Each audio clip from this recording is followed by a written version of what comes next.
art remembers and reminds you. One of the things that is happening in this world today is a massive amnesia.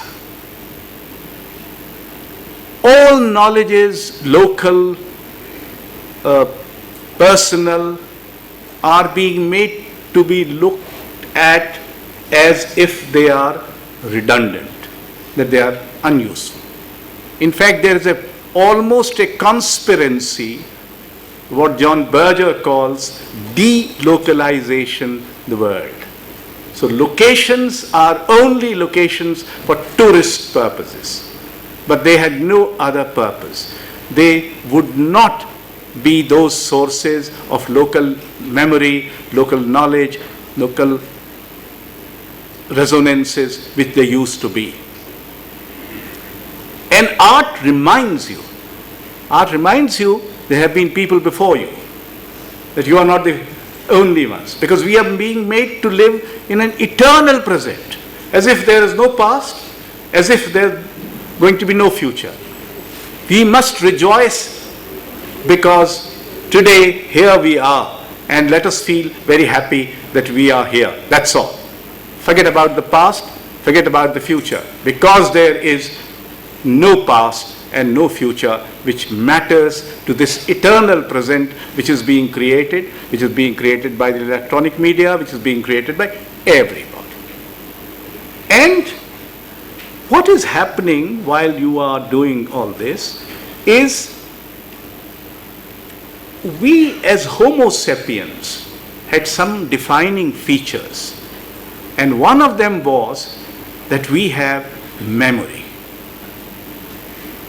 Well, I don't know whether a 17th century, a 21st century dog would recall that there were dogs in 17th century. Now, perhaps the animals come to know at the last stage, when they are about to be dead or to be killed, that the end has come. But the Homo sapiens come to know that they are going to die very early. In fact, even as children, we become aware of the fact that one day we have to die. And this notion of time, this notion of mortality, this notion of memory, the notion of history, they have all together come to create that rich animal called Homo sapien. And it is there that arts take you away from your own time, from the confines of your own time. I do not know if cats have a notion of eternity, or if birds have a notion of God, or squirrels have some metaphysics.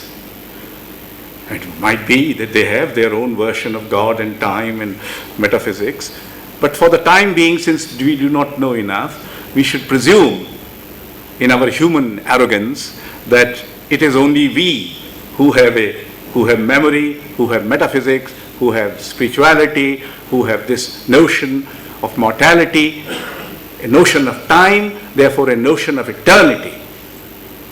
And art is that sight, that enduring sight, where all these elements, which are the defining features of art, come into rich interplay. Ladies and gentlemen, what art does, it makes you connect with what you cannot always see or understand, but which fulfills the deepest need of your soul and spirit. Unsuspected by you sometimes, unknown to you by sometimes, unheeded by you sometimes. In each one of us, there is this desire to go beyond oneself.